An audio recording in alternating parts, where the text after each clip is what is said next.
Hello everyone, welcome back to my channel unfold learning NCERT. और आज हम करेंगे क्लास 10th का maths chapter 3 pair of linear equation in two variables का introduction. तो ये चैप्टर थोड़ा सा स्कोरिंग है, एग्जाम में एक क्वेश्चन आता ही आता है, तो थोड़ा सा इम्पॉर्टेंट भी है। थोड़ा सा इस पर फोकस करेंगे और क्वेश्चंस समझने की और उसको करने की कोशिश पूरी करेंगे कि हमें इजीली समझ में आ जाए और हम इसको कर पाएं, क्योंकि इससे क्वेश्चंस आते ही आते हैं और इसके कॉन्सेप्ट आपको अगर क्लैरिटी में नहीं आएंगे अभी तो आगे जाके हायर क्लासेस में आपको दिक्कत हो सकती है। तो ये थोड़ा सा इम्पॉर्टेंट चैप्टर है, तो इसको थोड़ा सा ध्यान से समझिएगा। तो जैसे कि हमारे चैप्टर का नाम है pair of linear equation in two variables. Linear equations क्या होती हैं? जिसमें कि वेरिएबल मतलब A B C D X Y Z जो भी आप नंबर के अलावा लिखते हैं उनको हम वेरिएबल्स कहते हैं। तो लीनियर इक्वेशन जिसमें कि वेरिएबल जो है उसकी हाईएस्ट पावर 1 होती है। जस्ट फॉर एन एग्जाम्पल अगर हम लिखें 2x + 3y - 9 = 0, तो इसमें वेरिएबल क्या है? x और y। ठीक है, ये एक इक्वेशन का फॉर्म है, ये लीनियर इक्वेशन है और इसके अंदर दो वेरिएबल x और y हमने यूज किए हैं। तो दूसरा अगर हम 4x + 6y - 18 = 0 इस तरीके से लिख दें, ठीक है ना, तो ये क्या हो गए? दो पेयर हो गए। और लीनियर इक्वेशन इसलिए बिकॉज जो वेरिएबल है उसकी हाईएस्ट पावर कितनी है? 1 है। ठीक, और इसमें दो वेरिएबल x और y हमने लिए हैं। ठीक है, तो ये हो गया हमारा लीनियर पेयर इक्वेशन का, जिसमें कि दो वेरिएबल हमको सॉल्व करना है। ठीक, अब अगर हम यहां पर देखें तो इसको अगर हम इक्वेशन 1 और इसको हम इक्वेशन 2 लें तो जनरल इक्वेशन का फॉर्म हम क्या लिखेंगे? General equations. तो फर्स्ट इक्वेशन के लिए हम ले रहे हैं coefficient a1 with x plus b1 with y plus c1 = 0, और दूसरी इक्वेशन के लिए हम लेंगे coefficient a2 x plus b2 y plus c2 = 0। तो जो भी कोफिशिएंट है a1 b1 c1 ये फर्स्ट इक्वेशन रिप्रेजेंट कर रहे हैं और a2 b2 c2 ये आपकी सेकेंड इक्वेशन रिप्रेजेंट कर रहे हैं। ठीक, तो ये हमारा जनरल फॉर्म हो गया इक्वेशन का। ठीक है, अब हम इनको सॉल्व कैसे करेंगे? तो हमारे पास जनरली दो मेथड हैं, एक तो ग्राफिकल मेथड है, दूसरा है एल्जेब्रिक मेथड। एल्जेब्रिक मेथड में दो हम यूज करते हैं, एक तो सब्स्टिट्यूशन मेथड और एक एलिमिनेशन मेथड। तो ये सॉल्यूशन का मतलब हो गया हम यहाँ पर ये दो वेरिएबल x और y की वैल्यू डिटरमाइन करेंगे। ठीक है, तो सॉल्यूशन में हम दोनों ही वैल्यूज जो x और y की होंगी वो डिटरमाइन करेंगे ग्राफिकली या फिर एल्जेब्रिकली। तो सबसे पहला मेथड जो हम अडॉप्ट करने वाले हैं दैट इज ग्राफिकल मेथड। जैसे कि अगर हम दो इक्वेशन ले लें x + 3y = 6, ये हमारी फर्स्ट इक्वेशन है, और दूसरी इक्वेशन ले लें 2x - 3y = 12, ये हमारी दूसरी इक्वेशन है। ठीक है, तो अब हम ग्राफिकल मेथड में क्या करेंगे? इस तरीके से ब्लॉक बनाएंगे। ठीक, और एक में हम x की वैल्यू लिखेंगे, दूसरे में हम y की वैल्यू लिखेंगे। ठीक है, तो सबसे पहले हम x की वैल्यू 0 रख देते हैं। इस इक्वेशन में जब हम x की वैल्यू 0 रखेंगे, x = 0 हम ले रहे हैं, तो ये आ जाएगा 0 + 3y = 6। सो 3y = 6, तो y की वैल्यू आ जाएगी 6 / 3 दैट इज 2। तो y की वैल्यू आ गई 2। नेक्स्ट अगर हम यहाँ पर y = 0 ले लेते हैं, ठीक, अब हम लिखेंगे x + 3 × 0 = 6। सो x + 0 = 6, मतलब x की वैल्यू कितनी आ गई? 6।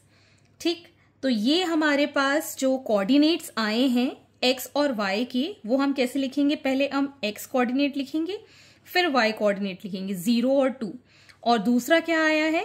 6, 0। पहले x कोऑर्डिनेट फिर y कोऑर्डिनेट, इसको हम ग्राफ पे प्लॉट करेंगे। इसी तरीके से हम दूसरी इक्वेशन सॉल्व कर लेते हैं। यहां पर भी हम x और y की वैल्यू डिटरमाइन करेंगे। पहले हम ले लेते हैं यहाँ पर कोई भी वैल्यू से x की वैल्यू 0 ले लेते हैं। तो x इज इक्वल टू 0 हम यहाँ सब्सटीट्यूट करेंगे। 2 into 0 minus 3y is equal to 12। 0 minus 3y is equal to 12, ये आ जाएगा minus 3y is equal to 12। y is equal to 12 minus 3 which is minus 4। तो y के कोऑर्डिनेट्स आ गए minus 4। ठीक है, इसी तरीके से हम अगर y की वैल्यू 0 ले लेते हैं तो यहाँ आ जाएगा 2 इंटू एक्स, ये तो है, minus 3 into 0 is equal to 12। So 2x minus 0 is equal to 12। 2x is equal to 12, x is equal to 12 by 2 that is 6।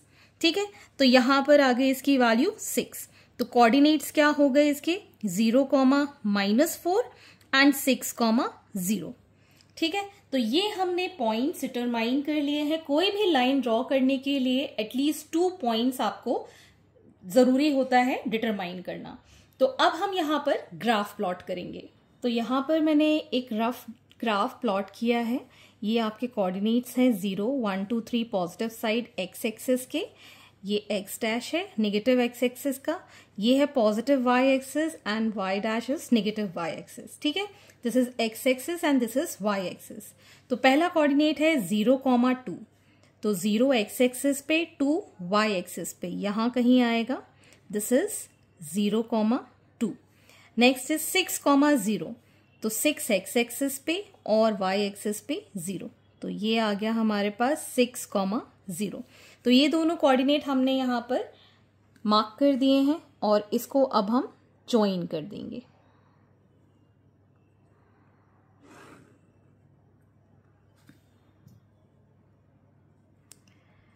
ठीक, और इस पे हम क्या लिख देंगे, इक्वेशन जो हमको गिवन है x plus 3y is equal to 6। ठीक, अब हम दूसरी लाइन के लिए, दूसरी इक्वेशन के लिए पुट करेंगे 0, -4, ये 0 और -4 y एक्सिस में, दिस इज 0, -4। नेक्स्ट इज 6, 0, तो ये 6 एक्सिस में, x एक्सिस में और 0 यहां पर आया है। इन दोनों को भी अब हम ज्वाइन कर देंगे।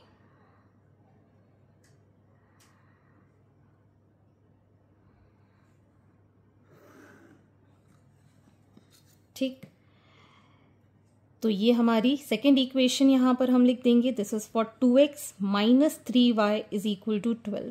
तो जहां पर ये कॉन्साइड कर रहे हैं या इंटरसेक्ट कर रहे हैं वो इसका सोल्यूशन हो जाएगा, दैट इज 6, 0। तो ये हमारे पास इसका सोल्यूशन आ गया है, वेयर यू कैन सी के दोनों जो इक्वेशन है वो इंटरसेक्ट कर रही हैं। ठीक है, तो इसका हम सोल्यूशन कैसे लिखेंगे, सोल्यूशन में हम लिखेंगे x is equal to 6 and y is equal to 0। ठीक है, तो ये हमारा सोल्यूशन आ गया। अब हमको ये जानना है कि हमारा जो सोल्यूशन है वो करेक्ट है कि नहीं। तो हम ये जो वैल्यू है यहां पुट करके देख लेंगे। x की वैल्यू 6 प्लस 3 इंटू 0, तो 6 प्लस 0 इज इक्वल टू 6, जो कि सही है। दूसरी इक्वेशन में भी पुट करके देख लेते हैं। 2 into 6 minus 3 into 0, 6 2 12 minus 0, so answer is 12। तो ये आ गया हमारे पास 12। मतलब ये दोनों ही इक्वेशन के लिए सोल्यूशन जो हमने डिटरमाइन किया है वो बिल्कुल सही है।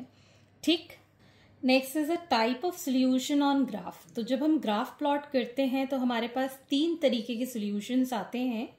एक तो इस तरीके की इंटरसेक्टिंग लाइंस आ सकती हैं, या फिर एक दूसरे के ऊपर लाइंस बन जाए, मतलब एक लाइन दूसरे लाइन को एक के ऊपर एक कंसाइडिंग लाइंस बनाए।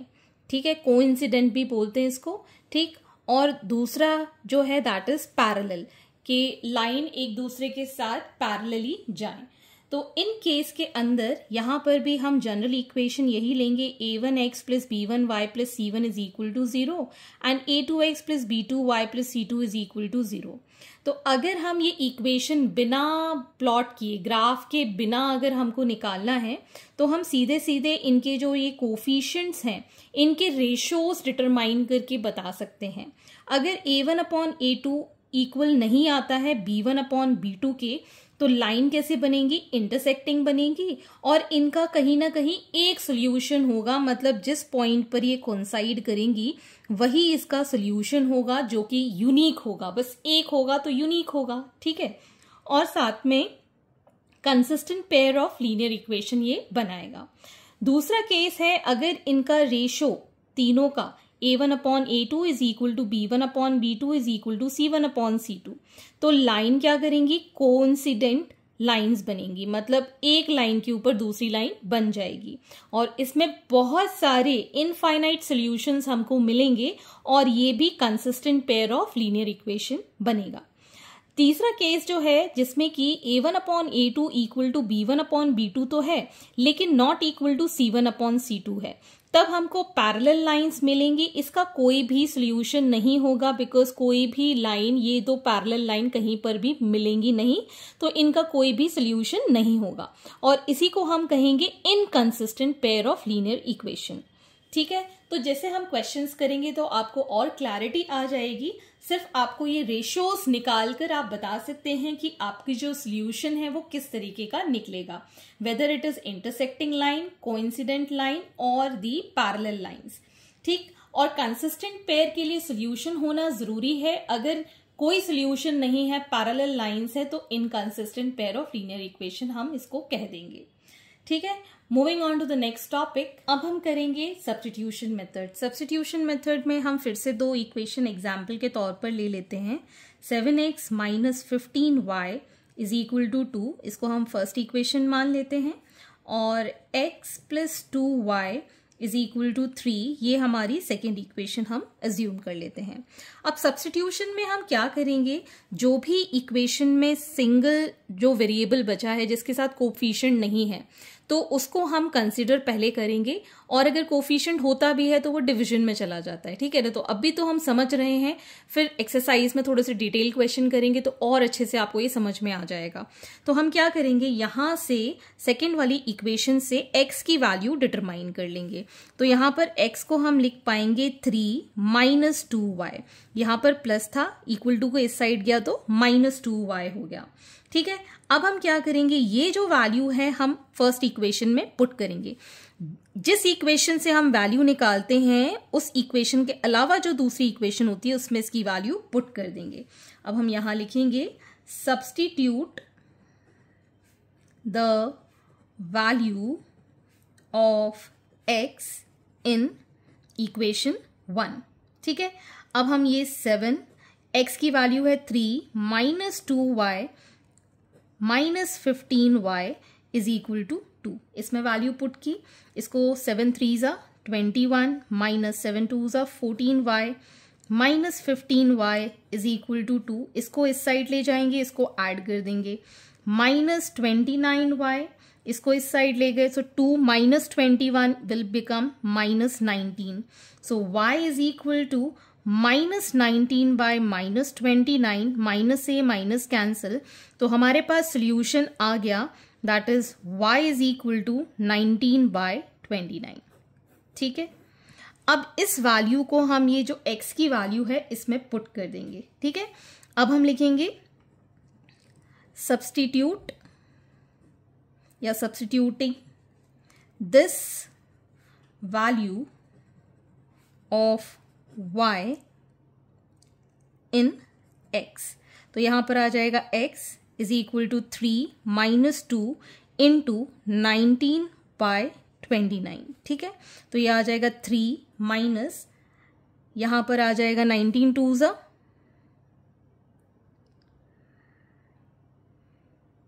38 बाय 29, और इसको सॉल्व कर लेंगे, वील गेट 49 बाय 29, ठीक है। तो हमारे पास यहां पर x की वैल्यू आ गई है 49 बाय 29 और y की वैल्यू आ गई है 19 बाय 29।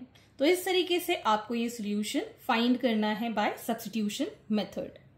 अब हम करेंगे नेक्स्ट दूसरा मेथड। एलिमिनेशन मेथड के लिए हम ले लेते हैं x plus y is equal to 5 first equation and 2x minus 3y is equal to 4, this is our second equation, ठीक है। अब हम यहाँ देख सकते हैं एलिमिनेशन में अगर हम यहाँ 3 मल्टीप्लाई कर दें इस इक्वेशन में तो ये दोनों अगर ऐड करेंगे इक्वेशन को तो क्या होगा, कैंसिल हो जाएगा। तो हम इस इक्वेशन को 3 से मल्टीप्लाई करेंगे तो ये हो गया 3x plus 3y is equal to 15। कोई भी एक कोफिशिएंट आपको इक्वल करना होता है।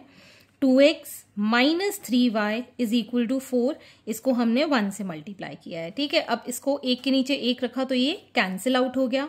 ये आ गया 5x इज इक्वल टू 19, तो x इज इक्वल टू 19/5, ये हमारी वैल्यू आ गई x के लिए। अब हम यहाँ इसको सब्स्टिट्यूट कर देंगे इन इक्वेशन 1, तो अब लिख सकते हैं substitute this value of x in equation 1, तो यहां आ जाएगा 19/5 plus y is equal to 5। So y is equal to 5 minus 19/5। LCM लिया हमने 5, 25 माइनस 19 इट इज 6/5, तो y की वैल्यू आ गई हमारे पास 6/5 और x की वैल्यू है 19/5। तो यही सारे मेथड्स आप अप्लाई करेंगे इस चैप्टर में और solution for x and y आपको डिटरमाइन करना है। तो यही सब था इंट्रोडक्शन पार्ट में। आगे हम एक्सरसाइज सॉल्व करेंगे नेक्स्ट वीडियो में। आई होप आपको मेरे वीडियो जरूर पसंद आ रहे होंगे। अगर पसंद आ रहे हैं तो प्लीज लाइक जरूर कीजिएगा और शेयर कीजिएगा अपने फ्रेंड्स के साथ और अपनी फैमिली के साथ अगर किसी को भी जरूरत है तो। और अभी तक अगर आपने मेरे चैनल को सब्सक्राइब नहीं किया है तो please do subscribe my channel and do let me know in the comment section कि आपको मेरे ये वीडियोस कैसे लग रहे हैं। Thank you for watching.